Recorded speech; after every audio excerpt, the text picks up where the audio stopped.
नमस्कार दोस्तों, स्वागत है आपका दृष्टि आईएएस के news on map world program में। मैं हूं केवल आपके सामने। जैसा कि आपको पता है, इस प्रोग्राम में हम बात करते हैं बीते एक सप्ताह में चर्चा में रही प्रमुख जगहों के बारे में मानचित्र पर आधारित प्रश्नों के माध्यम से। ये चर्चा होती इसलिए है क्योंकि यूपीएससी का पेपर हो चाहे पीसीएस का पेपर हो, सब में मैप बेस्ड क्वेश्चन पूछे जाते हैं और सवालों की संख्या साल दर साल बढ़ी ही है। और ऐसे सवाल तभी आप सही कर पाएंगे जब आप मैप बेस्ड क्वेश्चन की प्रैक्टिस ज्यादा से ज्यादा करें। और ज्यादातर सवाल वही आते हैं जो करंट अफेयर के दौरान हम देखें कि चर्चा में रहे हैं। तो उन्हीं सवालों को हम कवर कर रहे हैं एक एक करके। चलिए सवालों को देखते हैं। सबसे पहले देखते हैं वो सवाल जो हमने बीते सप्ताह आपसे पूछा था और इसका उत्तर ढूंढने का कोशिश करते हैं दुनिया के नक्शे पर।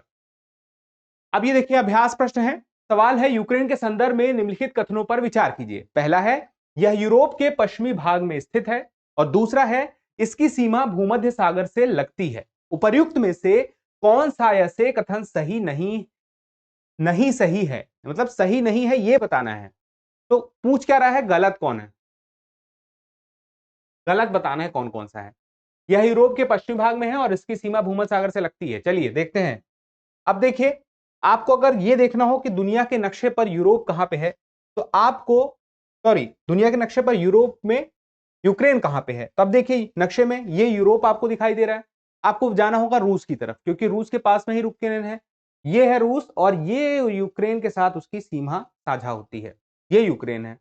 अब देखिए, सवाल में जो पहली बात कही है, यह यूरोप के पश्चिमी भाग में है। अब आप खुद देखिए, ये यूरोप है पूरा का पूरा। पश्चिमी भाग तो ये वाला पार्ट होगा, ये तो पूर्वी वाला पार्ट है। तो इसका मतलब क्या हुआ, इसका मतलब यह हुआ कि पहला स्टेटमेंट तो सीधे सीधे गलत है। दूसरा, इसकी सीमा भूमध्य सागर से लगती है। अब चलिए देखते हैं भूमध्य सागर है कहां पे। अब आप भूमध्य सागर को देखें तो ये है मेडिटेरियन सी, जिसको हम बोलते हैं भूमध्य सागर। अब भूमध्य सागर यहां पे है। इसकी सीमा आप अगर आप देखें तो आपको टर्की, ग्रीस, इटली इधर से हम दिखाई दे रहे हैं, अल्बानिया से मिलता हुआ दिखाई दे रहा है। लेकिन आप देखें इसके काफी उत्तर में जब आप जाएंगे तब यहां पहुंचेंगे यूक्रेन। और यूक्रेन जो है ब्लैक सी से जरूर लगता है, लेकिन उसके अलावा मेडिटेरियन सी से नहीं लगता है। तो ऐसे में दूसरा वाला स्टेटमेंट जो है भूमध्य सागर से लगती है, ये कथन भी गलत हो गया। दोनों ही गलत है और हमें यही बताना है कि कौन सा कथन नहीं सही है, यानी कि कौन सा कथन गलत है। दोनों गलत हैं, तो सी, एक और दो दोनों। चलिए अब अगले सवाल पर आते हैं।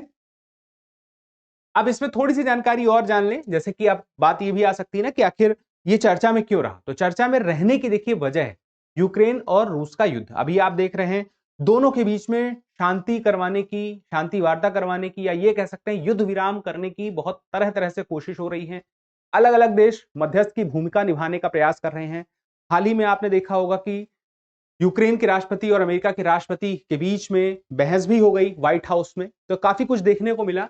अब यहां पे देखिए, जो यूक्रेन है, यूक्रेन की राजधानी क्या है आपको पता है? यूक्रेन की राजधानी कमेंट करके बताइए। और यहां पे अब एक बात जान रखिएगा कि यूक्रेन जो है स्लाविक कंट्रीज में से एक है। और स्लाविक कंट्रीज जो हैं हम देखें तो तीन हिस्सों में दिखाई देंगी, मतलब कि डायरेक्शन के हिसाब से। ईस्ट स्लाविक कंट्रीज हैं रशियन, यूक्रेन और बेलारूस। फिर वेस्ट में है चेक रिपब्लिक, पोलैंड और स्लोवाकिया। फिर साउथ में है देखिए स्लाविक कंट्रीज में Bosnia Herzegovina, Bulgaria, Croatia, Macedonia, Montenegro, Serbia और स्लोवेनिया। ये सब मिला के सारे हो गए स्लाविक कंट्रीज। और जो यूक्रेन की राजधानी है वो स्लाविक भाषा की सिटी कहा जाता है उसको। अब चलिए आगे देखिए।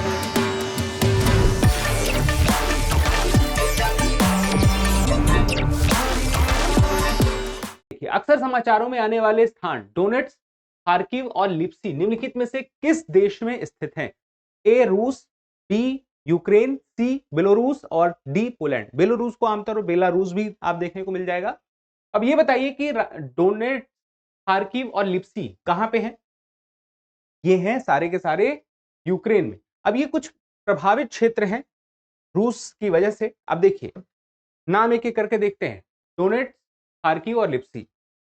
अब यहां पे देखेंगे तो आपको सब के सब दिखाई दे देंगे। खार्किव आपको दिखाई दे जाएगा, उसमें भी खार्किव शहर ये है। खार्किव बहुत बड़ा एरिया है और शहर ये है। और उसी के ऊपर थोड़ा सा और उत्तर में जाएंगे तो लिप्सी है। अब आप देखें तो ये यूक्रेन का पार्ट है ये वाला, लेकिन इसके उत्तर में हम और जाएं तो ये जो सीमा आप देख रहे हैं ये ऊपर की क्या है, रूस की है। मतलब कि खार्किव और लिप्सी में ज्यादा पास में कौन सा शहर है? लिप्सी है। खार्किव थोड़ा दूर है रूस से। अभी एक और रह गया है डोनेट्स्क, वो आपको दिखाई देगा यहाँ पे, ये है वो शहर। अब आप देखिए तो ये वो प्रभावित क्षेत्र है जो रूस और यूक्रेन के युद्ध में सर्वाधिक प्रभावित क्षेत्रों वाला है एरिया। तो आप देखें यहां पे आपको दिखा दे डोनेट्स, यहां पे खार्किव जो हमने देखा था पिछले वाले नक्शे पर, यहां पर ये देखिए, और इसी के ऊपर है लिप्सी। अब आप यहां देखिए तो इसी के ऊपर है लिप्सी, तो सबसे पास रूस के कौन सा है? लिप्सी है। फिर उसके अलावा खार्किव भी है, डोनेट्स्क भी है, लेकिन प्रभावित सबसे ज्यादा कौन सा है? डोनेट्स्क है, और इसी वजह से ये चर्चा में रहा। तो जवाब तो आपको मिल गया है कि तीनों कहां पे हैं? यूक्रेन में है। स्पष्ट हो गया। अब चलिए आगे देखते हैं। आगे बढ़ने से पहले एक महत्वपूर्ण जानकारी आप विद्यार्थियों के लिए है। विद्यार्थियों के लिए जानकारी ये है कि इस होली के अवसर में एक बात तो तय है कि अगर आपको होली मनानी है या कोई भी त्योहार मनाना है तो त्योहार को मनाने के पहले तैयारी करनी पड़ती है, और तैयारी तो यूपीएससी के लिए भी करनी पड़ती है, और तैयारी जितनी बेहतर होती है त्योहार उतना अच्छा मना सकते हैं। और जब परीक्षा की तैयारी जितनी बेहतर होती है आप उस परीक्षा को भी बेहतर तरीके से भुना सकते हैं, यानी कि उसमें अपने हिसाब से रिजल्ट पा सकते हैं। तो उसके लिए जरूरी होता है कि आप अपनी तैयारी को दे सकें धार, और इस धार को देने के लिए दृष्टि आइस आपका साथी बनकर हमेशा से रहा है, और एक बार फिर से आ गया है आपके पास स्पेशल डिस्काउंट के साथ, और यह है होली स्पेशल डिस्काउंट। अब आपको सभी ऑनलाइन कोर्सेज पर जो कि दृष्टि लर्निंग ऐप में 5 से 12 मार्च तक अवेलेबल रहने वाले हैं, उन पर 60% वो सारे के सारे कोर्स मिलेंगे कम कीमत पर। तो याद रखिए ऐप कौन सी है? दृष्टि लर्निंग ऐप। और दृष्टि लर्निंग ऐप में कौन सा कोर्स की बात हो रही है? ऑनलाइन कोर्स की बात हो रही है। उन सारे ऑनलाइन कोर्स की बात हो रही है कि उन पर 60% कम कीमत पे वे सारे के सारे मिल जाएंगे, यानी कि आपको बजट में मिल जाएंगे 5 से 12 मार्च तक। अगर आपको टेस्ट सीरीज, चूंकि टेस्ट देखिए बहुत मायने रखता है, टेस्ट सीरीज लगानी है तो भी 40% कम कीमत पर। इनफैक्ट दृष्टि पब्लिकेशंस की सारी किताबें भी आपको 40% छूट पर मिलने वाली हैं। तो ये आपकी तैयारी को बेहतर बनाने के लिए खास मौका है, इसका फायदा आप जरूर उठा सकते हैं। अब बात आती है कि अगर आपको अतिरिक्त जानकारी चाहिए, जैसे ऑनलाइन कोर्सेज के बारे में जानकारी चाहिए कि कौन कौन से कोर्सेज हैं, तो मुख्य बात यह है कि ऐप में अवेलेबल सारे कोर्सेज जो 5 से 12 मार्च तक रहेंगे वो सभी हैं, लेकिन उस कोर्स की अन्य विशेषताओं को जानना है या आप अपनी सुविधा के अनुसार चीजों को समझना चाहते हैं, तो एक नंबर है, इस नंबर पर आपको कॉल करेंगे तो आपको सारी जानकारी मिल जाएगी। नंबर है 8750187501। तो आप इस पर कॉल कर लीजिएगा, आपको जानकारी मिल जाएगी, हमारे एक्सपर्ट आपको सही राय दे देंगे। अब हम बढ़ते हैं आगे की तरफ, या फिर डिस्क्रिप्शन में लिंक भी है, आप लिंक पर क्लिक करके जानकारी प्राप्त कर सकते हैं। निम्नलिखित में से कौन से देश खाड़ी सहयोग परिषद के सदस्य हैं? सऊदी अरब, कतर, कुवैत, ईरान। नीचे दिए गए कूट का प्रयोग करते हुए सही उत्तर चुनिए। ए केवल 1 और 4, बी केवल 1 2 3, सी केवल 4, और डी है 1 2 3 और 4। अब सवाल को देखिए, खाड़ी सहयोग परिषद के सदस्यों की बात हो रही है। खाड़ी सहयोग परिषद, ये सारे के देश कहां पे होंगे पहले ये पता होना चाहिए, कितने हैं, कौन कौन से हैं ये पता होना चाहिए, तो हम समझ में पाएंगे कि कौन सा सदस्य इसका है और कौन सा नहीं है। जब जवाब जो है हमें सवाल का मिल जाएगा। चलिए सवाल में हम देखें, खाड़ी सहयोग परिषद के सदस्यों की बात करें तो ये सऊदी अरब भी है, ओमान भी उसका सदस्य है, यूएई यूनाइटेड अरब अमीरात है, कतर है, बहरीन भी है और कुवैत भी है। ये कितने देश हैं? Kuwait, Bahrain, Qatar, UAE, Oman और सऊदी अरब। कितने देश हो गए? 6 देश हो गए। यहां पे जो 4 ही देश के नाम लिखे हैं, क्या वो चारे 4 के 4 वही 6 वाले हैं? कुवैत तो है, सऊदी अरब भी है, कतर भी है, लेकिन ईरान नहीं है। ये नहीं हो सकता है। तो सही जवाब क्या हो गया? सही जवाब हो गया बी 1 2 और 3। अब खाड़ी सहयोग परिषद में देखिए, खाड़ी देश हैं ये सारे के सारे, आपस में एक दूसरे के साथ सामंजस्य बनाना चाहते हैं, और एकता बनाए रखने के लिए इन्होंने अपना, कह सकते हैं यह खाड़ी सहयोग परिषद जब बनाया तो उसके पीछे का मकसद यही था, एकता। और 1981 में ये अस्तित्व में आया। ठीक है, तो बात आती है कि ये है कहां पे, देखिए सारे के सारे आप देखिए देश तो फारस की खाड़ी से लगे हुए आपको दिखाई देंगे। अब बात ये भी आती है नाम कौन से हैं, और उसमें ये भी बात आती है कि सबसे बड़ा क्षेत्रफल के हिसाब से कौन सा देश है इसमें? सऊदी अरब। अब इसमें से हम देखें तो यूएई और सऊदी अरब दो ऐसे देश हैं जो भारत के लिए बड़े महत्वपूर्ण हैं, क्योंकि भारत के पास, यानी कि भारत की अर्थव्यवस्था में इन दोनों देशों की तरफ से निवेश और योगदान हमें ज्यादा देखने को मिलता है। आमतौर पर हम देखें तो बहुत ज्यादा हमें सहयोग सारे देशों से ही कहीं ना कहीं किसी मात्रा में मिलता है। आप देखें तो अभी कतर के जो अमीर हैं वो आए थे और उनके साथ भारत के प्रधानमंत्री की अच्छी वार्ता हुई थी और बहुत सारी अच्छी बातों के साथ ही पूरी की पूरी वार्ता समाप्त हुई और प्रधानमंत्री मोदी तो स्वयं प्रोटोकॉल तोड़कर उनसे मिलने पहुंचे। तो अब आगे बढ़ते हैं आगे अगले सवाल पे कि निम्नलिखित में से किस देश की सीमा पोलैंड से लगती है। चलिए, जर्मनी, चेक रिपब्लिक, यूक्रेन और यूनाइटेड किंगडम। अब आपको देखना है कि निम्नलिखित नीचे दिए गए कूट का प्रयोग करके सही जवाब क्या है जिसकी सीमा पोलैंड से लगती है। पोलैंड यूरोप में है। अब आप देखें यूरोप के ही है ये देश, लेकिन आपको बताना है सीमा किससे लगती है, 1 2 3 3 4 4 या 1 2 3 4। अब यहाँ पे देखिए नक्शे पर, अब आपको देखना है सबसे पहले किसको, जिसके बारे में पूछा गया पोलैंड। पोलैंड यूरोप पे कहाँ है, तो यूरोप में आप थोड़ा सा उत्तर की तरफ बढ़ेंगे तो ये आपको दिखाई देगा, ठीक है, बाल्टिक सी से लगा हुआ है। अब उसके बाद पूछ रहा है सीमा किससे किससे लगती है, ये 4 देश देख लीजिए, जर्मनी, यूक्रेन, चेक रिपब्लिक और यूनाइटेड किंगडम। अब पोलैंड को पास से देखते हैं। अब देखिए रूस के साथ यहाँ पे सीमा बनाते हुए दिख रहा है, लिथुआनिया के साथ दिख रहा है, बेलारूस के साथ दिख रहा है, यूक्रेन के साथ सीमा बनाते हुए दिख रहा है, स्लोवाकिया के साथ सीमा बनाते हुए दिख रहा है, चेक रिपब्लिक के साथ सीमा बनाते दिख रहा है, जर्मनी के साथ सीमा बनाते दिख रहा है और यहाँ पे क्या है बाल्टिक सी है। इतने देशों के साथ सीमा बना रहा है। देखिए रशियन फेडरेशन के साथ भी बना रहा है। अब थोड़ा सा आपको चीजों को समझना पड़ेगा, पहले हम जवाब देख लेते हैं फिर कुछ और अतिरिक्त जानकारी है। जर्मनी, यूक्रेन, चेक रिपब्लिक, ये 3 देश देखिए आपको मिले कि नहीं। अब देखिए चेक रिपब्लिक, जर्मनी, यूक्रेन, 3 तो मिल गए। चौथा देखिए एक है यूनाइटेड किंगडम, आपको मिला कहीं भी दिख रहा है, नहीं दिख रहा है, यूनाइटेड किंगडम नहीं है। तो यहाँ पे सही जवाब क्या होगा, यहाँ पूछ रहा है सही जवाब बताना है पोलैंड की सीमा से कितने लग रहे हैं, तो 1 2 और 3 लग रहे हैं, यानी कि ए आपका सही जवाब हो गया। अब उसके बाद चलिए आगे बढ़िए, थोड़ी सी जानकारी आपको इसकी सीमाओं को लेकर के होनी चाहिए। जैसे कि आपने देखा पोलैंड, पोलैंड को जरा पास से देखें तो हमने देखा था कि यह रूस के साथ भी सीमा बनाता है, लेकिन आप देखें तो कहां पोलैंड है और कहां रूस है। बीच में तो देखिए लातविया आ रहा है, बेलारूस आ रहे हैं, लिथुआनिया आ रहा है, लेकिन रूस का एक पार्ट ऐसा है जो कि पोलैंड के साथ सीमा साझा करता है, लिथुआनिया के साथ भी करता है, और वो है ये कालिनिनग्रैड। अब ये कालिनिनग्राद या कालिनिनग्रैड जिसको बोलते हैं, खास बात यह है कि ये मुख्य भूमि से अलग है, लेकिन ये रूस का ही क्षेत्र है और इसी वजह से कहा जाता है पोलैंड और रूस की सीमा आपस में साझा होती है, इसकी कालिनिनग्रैड की वजह से। और लिथुआनिया के साथ भी ये सीमा बनाते हैं, इन दोनों के बीच में ही है और बाल्टिक सी से ये भी लगा हुआ है। तो ये जो इंफॉर्मेशन है बहुत ही अलग है, अतिरिक्त है। सवाल इससे जुड़ा हुआ कभी आपको मिल जाए तो आपसे ये बात के लिए हैरान हो जाइएगा कि रूस आके पोलैंड के पास कैसे चला गया, इसकी वजह से चला गया है, ठीक है। चलिए अब उसके बाद आगे बढ़ते हैं। सवाल का जवाब तो आपने देख ही लिया है, 1 2 तीनों का, जर्मनी, चेक रिपब्लिक और यूक्रेन। अब सवाल पे फिर आगे बढ़ने के साथ ही देखिए कि निम्नलिखित में से कौन सा देश बेलारूस के साथ सीमा साझा नहीं करता है। बेलारूस के साथ सीमा साझा नहीं करता, बेलारूस कहां है वो आपने अभी देखा था, यूक्रेन के पास आपको दिख रहा था। बेलारूस और यूक्रेन की बड़ी अच्छी दोस्ती है कि नहीं है, या रूस और यूक्रेन की है, ये रूस और बेलारूस की है, किसकी है बताइए। बेलारूस दोनों में से ज्यादा बेहतर दोस्त किसका है, लिथुआनिया, एस्टोनिया, पोलैंड और रूस। चलिए ये देखिए, ये है बेलारूस, ये है रूस और ये है यूक्रेन, आसपास है। आप समझिए बात को, सीमा को लेकर के लिथुआनिया, एस्टोनिया, पोलैंड और रूस को देखना है। तो रूस के साथ तो लगा रहा है, लिथुआनिया के साथ भी लगा रहा है, लातविया के साथ है, इसके अलावा पोलैंड के साथ है, इसके अलावा आप देखें यूक्रेन के साथ है, और तो कोई देश नहीं है। लेकिन यहाँ पे आप देखें हमें लिथुआनिया मिल गया, पोलैंड मिल गया और रूस मिल गया।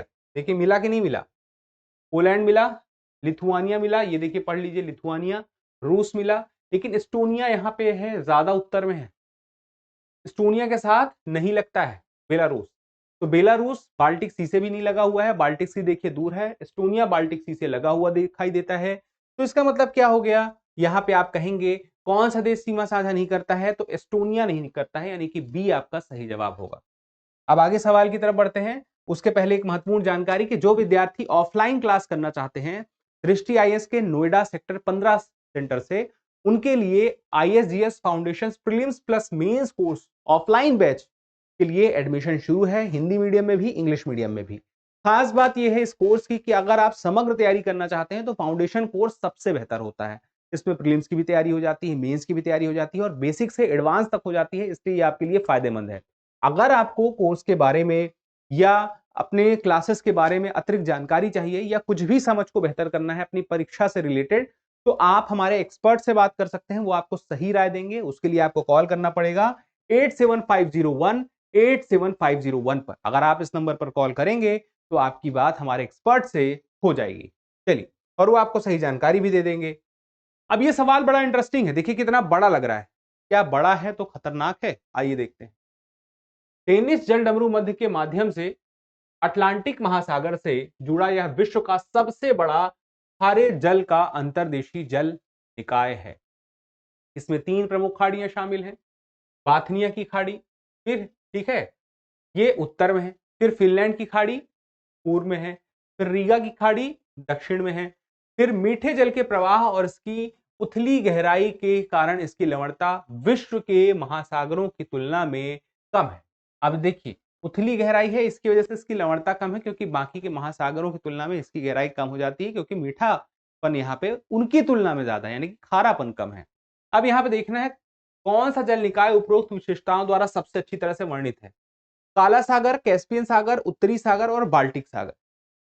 अब यहां पे देखना है, टेनिस जल डमरू मध्य के माध्यम से अटलांटिक महासागर से जुड़ा हुआ है। अगर इतना भी हम देखें, बोथनिया की खाड़ी, फिनलैंड की खाड़ी और रीगा की खाड़ी, इस क्षेत्र को देखें तो क्षेत्र हमें दिखाई देगा ये वाला।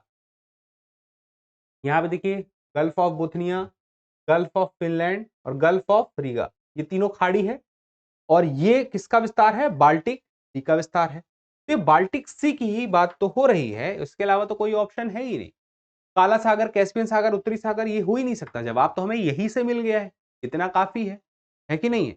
लेकिन अभी थोड़ा सा इसको और अच्छे से समझते हैं, जो इसकी विशेषताएं बताई हैं उसको भी देख लेते हैं। पहला क्या कह रहा है?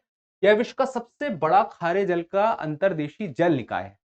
अंतर्देशीय जल निकाय है और किससे जुड़ा है? डेनी जल डमरू मध्य के माध्यम से अटलांटिक महासागर से। डेनी जल डमरू मध्य कहां पे है? देखिए, यहां पे डेनी जल डमरू मध्य है और इसकी वजह से यह अटलांटिक ओशियन से जुड़ा हुआ है, यहां से ये बाल्टिक सी। ठीक है, अब उसके बाद यहां पे देखिए, यहां पे कह रहा है आगे का, इसमें 3 प्रमुख खाड़ियां हैं। ये खाड़ी हमने देख ही ली है। पाथनिया की खाड़ी उत्तर में है। अब चलिए ये भी देख लीजिए, डेनिस जल संधि के बाद ये तो कंफर्म हो गया। अब देखिए, बोथनिया की खाड़ी ये उत्तर में है। अब उसके बाद फिनलैंड देखिए कहां पे है? फिनलैंड के आपको पूर्व में दिखाई दे रहा है। अब इसमें क्या बोल रहा है? फिनलैंड की खाड़ी पूर्व में है। फिर रीगा की खाड़ी दक्षिण में है। फिनलैंड की खाड़ी पूर्व में है और रीगा की खाड़ी इन दोनों की तुलना में कहां पे है? दक्षिण में है। तो ये बातें तो सही हो गई। अब उसके बाद आगे बढ़ते हैं। अब यहाँ पे सारी बातें अगर सही हैं तो हम कह सकते हैं सही जवाब है बाल्टिक सी। इतने से मिल जाता है। कभी कभी ना आधे स्टेटमेंट से आपने मिला लिया, हमको शुरू में ही पता चल गया था जब इन तीनों खाड़ी को हमने देखा, लेकिन ये था कि बाकी अतिरिक्त जानकारी क्या है वो पता चले। तो यहाँ पे अब ये चर्चा में है क्यों, हम ये जगह क्यों ले रहे हैं? क्योंकि इस्टोनिया, लातविया और लिथुआनिया, ये जो है अभी जिस इलेक्ट्रिक ग्रिड का इस्तेमाल कर रहे थे उसको छोड़ करके ये यूरोप के इलेक्ट्रिक ग्रिड का इस्तेमाल करेंगे। यानी कि अपनी इलेक्ट्रिक की जो एक है विद्युत की जो आवश्यकता है, उस इलेक्ट्रिसिटी की आवश्यकता को पूरा करने के लिए ये यूरोप के इलेक्ट्रिसिटी ग्रिड का सहारा लेंगे और उससे अपने आप को जोड़ रहे हैं, जिसकी वजह से ये चर्चा में है। अब आगे आ जाते हैं। यहां पे थोड़ी सी एक चीज जान के रखें आप, एक व्हाइट सी बाल्टिक कैनाल है। अब ये क्या है? बाल्टिक सी से व्हाइट सी तक के लिए कैनाल बना हुआ है। वो देखिए गल्फ ऑफ फिनलैंड है। यहां पे देखिए, गल्फ ऑफ फिनलैंड आपको दिखाई देगा इस जगह पे। यहां से आप देखें, गल्फ ऑफ फिनलैंड से एक नहर बनी है और ये नहर आगे बढ़ते हुए लेक ओनेगा से होते हुए और दूसरी लेगों से होते हुए व्हाइट सी में जाती है। और ये व्हाइट सी है कहां पे? दरअसल ये कौन सा पार्ट है? ये रूस का पार्ट। तो व्हाइट सी कहां है? रूस में है। ठीक है, चलिए अब उसके बाद आगे बढ़ते हैं। टी हॉर्स रोड से संबंधित निम्नलिखित कथनों पर विचार कीजिए। इसे प्रायः दक्षिणी रेशम मार्ग के नाम से जाना जाता है। यह कारवां मार्गों का एक नेटवर्क और एक महत्वपूर्ण व्यापार मार्ग है जो सदियों से चीन, तिब्बत और भारत को जोड़ता रहा है। अब उसके बाद अगला स्टेटमेंट है, चीन के विभिन्न क्षेत्रों से चाय तिब्बत तक पहुंचाई जाती थी, फिर हिमालय के दर्रों से होते हुए कोलकाता ले जाया जाता था, जहां इसका पूरे यूरोप और एशिया में बड़े पैमाने पर व्यापार होता था। इसमें से कौन कौन सी बातें सही है? टी हॉर्स रोड है क्या? हमें पहले ये पता हो। उसके लिए पहले स्टेटमेंट से हमें पता चल जाएगा। इसे प्रायः दक्षिणी रेशम मार्ग के नाम से जाना जाता था। यह कारवां मार्गों का, कारवां बोलते हैं ना, कारवां निकलता है जहां से कई लोग एक साथ, एक नेटवर्क और एक महत्वपूर्ण व्यापार मार्ग है जो सदियों से, अब देखिए, चीन, तिब्बत और भारत को जोड़ता है। दक्षिण रेशम मार्ग कहते हैं, वो है ये दक्षिण रेशम मार्ग है, चीन, तिब्बत और भारत को जोड़ता है। अब यहां पे देखिए स्टेटमेंट में क्या कह रहा है, रेश टी हॉर्स रोड इसको कहा है ना यहाँ पे, ये देखिए, तो इसको समझना पड़ेगा इसको टी हॉर्स रोड क्यों कहा गया है। देखिए यहाँ पे लिखा भी है कि चीन के विभिन्न क्षेत्रों से चाय तिब्बत तक पहुंचाई जाती थी और तिब्बत से फिर हिमालय के दर्रों से होते हुए कोलकाता। तो आप देखें अलग अलग क्षेत्रों से, ये चीज चीन वाला क्षेत्र है, अब आप देखें अलग अलग क्षेत्रों से चाय को पहुंचाया जा रहा है और इसको तिब्बत से होते हुए, हिमालय के दर्रों से होते हुए इसको कहाँ पहुंचाया गया, कोलकाता। अब यहां से ये चाय फिर कहाँ जाएगी, ये जाएगी आपके यूरोप में, या यूरोप के अलावा अन्य क्षेत्रों में भी जाएगी, दुनिया में, एशिया के बाकी देशों में जाएगी, तो बड़े पैमाने पश्चिम एशिया में भी जाती है। तो इसकी वजह से चीन, ये चाय वाला व्यापार होता है। और ना सिर्फ चाय का, बल्कि ये वो रास्ता है जहां पे चाय यानी कि टी और हॉर्स का ट्रेड होता था, ये चीन, तिब्बत और भारत के इस रास्ते के बीच में, जिसकी वजह से इसको कहा जाने लगा टी हॉर्स रोड। इसका नाम ऐसे ही पड़ा, टी हॉर्स रोड क्यों पड़ा, तो उसको लेकर के जानकारी रहे, क्योंकि टी हॉर्स रोड में, यानी कि जिसको हम कहते हैं दक्षिणी रेशम मार्ग, जिसका संबंध किससे है, चीन, भारत, तिब्बत के इस मार्ग से है, जिसके बारे में ये बात स्पष्ट हो जाए कि व्यापार टी और हॉर्स का होता था, तो टी हॉर्स रोड कहने लगे, या फिर दक्षिण रेशम मार्ग तो है ही। तो ऐसे में अगर आप देखें तो दोनों बातें आपको सही दिखाई दे रही हैं, पहली वाली भी सही दिखाई दे रही है क्योंकि ये तथ्यात्मक जानकारी सही है, और दूसरी वाली भी सही है क्योंकि चाय का व्यापार किस प्रकार से चीन से होते हुए भारत तक पहुंचता था, वह हिमालय के दर्रों से होते हुए और फिर उसके बाद वह आगे जाता था, यह तथ्य भी सही है। तो सही जवाब हो गया सी, 1 और 2 दोनों ही सही है। अब उसके बाद आगे बढ़ते हैं। हाल ही में समाचारों में रही कैनो क्रिस्टल नदी और शनय तिपिंशा नदी निम्नलिखित में से किससे संबंधित है? कोलंबिया और पेरू, ब्राजील और इक्वाडोर, वेनेजुएला और बोलीविया, अर्जेंटीना और चिली। अब इन चारों में से बताइए सही जवाब क्या है। ठीक है, बताइए क्या है सही जवाब? कोलंबिया और पेरू, ब्राजील और इक्वाडोर, वेनेजुएला और बोलीविया, अर्जेंटीना और चिली। चलिए मैं बताता हूं, एक एक करके देखेंगे। कैनो क्रिस्टल्स नदी, चलिए सबसे पहले देख लीजिए ये है कहां पे। ये आप नक्शा देख रहे हैं, किस देश का है, गेस कीजिए, यहां से आपको समझ में आ जाएगा। ये है कोलंबिया का। ठीक है, अब आप कोलंबिया का यह जो नक्शा देखते हैं, तो कोलंबिया में एक नदी है कैनो क्रिस्टल्स नदी, वो यहां पे है, ये इस तरह से आपको दिख, ठीक है। अब इसका नाम आप जो देख रहे हैं कैनो क्रिस्टल्स नदी, इसकी अपनी एक खास बात है।